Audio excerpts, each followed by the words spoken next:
Hello, hi guys! Magandang hapon sa inyong lahat. This is Chin Rodriguez, Mamaya sa Grid Channel, a faith healer, also mata reader. So ngayong hapon, natatingin natin na nagsabihin sa iyo ng ating mga gabay. So this is the special gabay for the month of February 21 hanggang February 27 for the sign of Sagittarius. So Sagi, welcome to my channel. Ano kayang messages, advices, and spirit guides ang ating masasaga for today's video? Kanino kayang energy o kaganapan sa buhay ng mga Sagittarius ang ating mahagilap. So guys, this reading is a general reading namang hindi lahat makaka-resonate. Kunin lamang pa makaka-relate sa inyo and comment down below kung kaninong energy ang ating nasagap. And of course, don't forget to like and subscribe my channel and hit the notification bell for more videos of the earth. Kasi maraming salamat po sa mga walang sawang pagsuporta sa aking channel, lalo na hindi nag-skip ng ads. Naway pagpalain kayo ng Diyos at may kapalsiksik liglig na gumapaw na biyayang manong balik sa inyo. And of course guys, maraming salamat sa mga nag-share ng aking video sa anumang uri ng social media platforms. Maraming salamat po. Umpisahin na natin ang laban for the sign of Sagi. Angel Spirit Messages, give me information. Ano kayong gusto sabihin sa iyo ng ating mga gabay? Umpisahan na natin, guys. So, there's a Page of Pentacles, investments. So, plans. So, there's a manifestation. May mga bagay na unti-unti na magtutupad sa mga pangarap mo. Parang nagbibigay ka na ng something, plans. So, kumbaga marami ka ng goals or plans sa buhay. So, unti-unti mo na siyang no? Kumbaga, kukulayan. Then, because there's a Queen of Swords, kumbaga, there's a bigger picture of yourself. Kumbaga, tinatanaw mo na yung sarili mo na unti-unti mo na maaabot na lahat ng mga pangarap na yan. Parang may susi na eh. Para alam mo na yung magiging susi dito. Paano mo siya matmesa sa katuparan. And of course, there is an Emperor. Being mature enough and being grounded. No? Kumbaga, maging mature ka sa lahat ng mga eksena, sa mga desisyon at sa mga pangahawakan mo. No? Kailangan mo maging mature. And of course, there is a Four of Swords. Kumbaga, there is a fear. No? Kumbaga, there is a fear ako na sa selves. Kumbaga, kailangan mong kumbaga magdasal o kailangan mong magtiwala na lahat ng mga bagay na nangyayari na yan, kumbaga may kaakibat na kumbaga tagumpay, no? Kumbaga sinasabi na Four of Swords kasi parang there's a rest. So kailangan mo ipahinga din, masyado ka kasi parang nahihirapan sa pagtulog kasi sa dami mong iniisip, no? So let's see. So there's a Seven of Wands. So there's a protection. So protection mo yung sarili mo, no? Pangalagaan mo yung sarili mo. At the same time, there's a Two of Pentacles. So there's a balance. So kailangan mo maging balanse. Emotional, practical. And so there's a Seven of Swords. So mag-ingat ka, maraming kumbaga manloloko, maraming budol, no? Kumbaga maraming taong susubukan kang utangan, susubukan kang lapitan na kesyo ganto, ganyan, tutubuan kita ng ganto. So mag-ingat ka, lahat ng yan ay palamuti lamang. So because there is a Divine Empress card for a revert. So magkakaroon ka ng bagong eksena, bagong ganap, no? At magdadala sa iyo ng bagong trabaho or bagong negosyo. So, and of course, there is a hangman in reverse. So, there is a delays or something, cancellation. So, may mga bagay dito na, kumbaga, nagdudulot ng pagbagal or kamalasan mo. Meron dito, ha? So, may mga bagay dito na kailangan mong baguhin yung mindset or course ang perspective mo kasi naghahata ka ng negative energy. So, let's see what is a Four of Swords. So, there's a Knight of Swords. I told you so. So, meron talaga anxieties dito. Sleepless nights. So, talaga nahihirapan ka sa pagtulog. Nahihirapan ka dahil nag-overthink ka, no? So, let's see what is a Seven of Wands. What is the Seven of Wands? Represent the King of Wands. So, there's a control. So, kontrolin mo yung emotions mo, kontrolin mo yung nararamdaman mo, kontrolin mo lahat ng mga bagay-bagay na magbibigay balakid sa'yo. So, let's see what is the Two of Pentacles. Represent the Chariot card. You need to take an action. Kailangan mo maging balance, emotional, practical, spiritual, at of course, medical or something material. So, let's see what is the Page of Pentacles and of course the Seven of Swords. So, there's an Hermit card. Mag-ingat ka, there's a soul searching. So, about sa paglilinaw or kung magkakaliwanagan about sa spirituality. So, may mga bagay dito na unti-unti ka na natatauhan, no? Parang bubudulin ka or parang i-hypnotize ka, mag-ingat ka, no? Parang mabubudol ka talaga dito. So, let's see what is the Queen of Swords and the Empress card. Some of you nabudol, ha? Some of you may nasense ako dito na hypnotize ka na.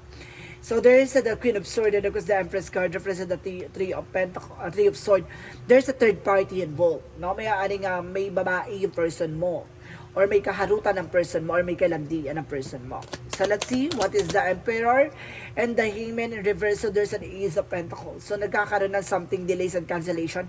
Itong big money and big opportunity nito, kumbaga paatras ng paatras hanggat hindi mo pa siya nakukuha. Kasi kumbaga may mga bagay na kailangan pang ayusin sa'yo. No? Hindi ka pa hubog sa akalaman, or hindi ka pa hubog sa karanasan, or hindi ka pa hubog sa sarili mo. Parang gano'n. Meron ka ditong kailangan mo pang matutunan. So, let's see what is the Four of Swords and the Knight of Swords. O, parang nagkakaroon ka na karmic relationship, brother. So, parang hindi sa binibigay ito kasi parang kailangan mo muna maranasan ang problema pagdating sa relasyon. And of course, there's a Nine of Pentacles. So, there's a blossoming abundance. So, maaaring magdala to, magdulot sa'yo ng kasaganahan kapag natapos na yung problema mo dito. So, let's see what is the Seven of Wands and the King of Wands. So, let's see what is the Seven of Wands and the Queen of Wands. So, there's a Three of Wands. So, there's a waiting for a soul o waiting for a ship. May mga bagay na hinihintay ka. May mga bagay na kailangan mong proteksyonan yung sarili mo. No? Kumbaga, unfold it naturally. Wag mong masyado ni-expect. And of course, there is a Knight of Wands, slow and steady. No? Panatiliing kalmado, wag kang agresibo. So, let's see what is the outcome. Ang outcome is the temperance. Kalma. Parang ganon. And the Hierophant is a lesson learned. No? May mga bagay kang dapat natutunan. At may mga bagay kang dapat matuklasan with the Ace of Wands, a new beginning. So let's see what is additional messages for career. Sa career mo naman, there's a King of Cups. So there's a devoted, supportive person. May taong kasama ka dito about sa business or sa trabaho mo na babalik. There's a past coming back, no? There's a past person coming back, or either kaibigan mo itong tumutulong sa'yo na magkakaroon kayo ng, kumbaga magkakaroon kayo ng higher level of commitment, no? Or something na kumbaga mag-evolve or magkakaroon kayo ng level up pagdating sa relationship. Yung friend nyo magiging in relationship. So, or either mayroong past person na babalik, no? And of course, parang kasama yan about sa business mo. And of course, about naman dito sa relationship, so there's a Queen of Cups. Magkakaroon ka na ng healing, no?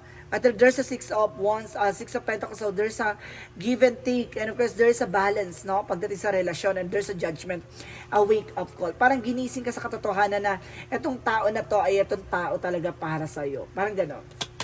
So talagang nilinis muna siya bago siya binalik sa'yo.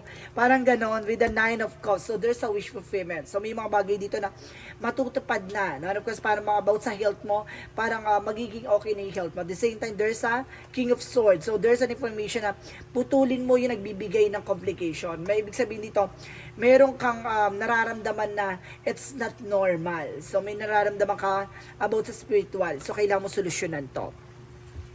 So let's see what is the magical fairy messages. So let's see what is the magical fairy messages, angel spirit guides. So there is a summer. So this is this coming summer, so magkakaroon ka ng oras, no, para punan yung mga kakulang mo sa sarili mo. At the same time, there's a get some exercise. So kailangan mo exercise or something, enjoy na sa sarili mo. So let's see what is the Yin and Yang Oracle card.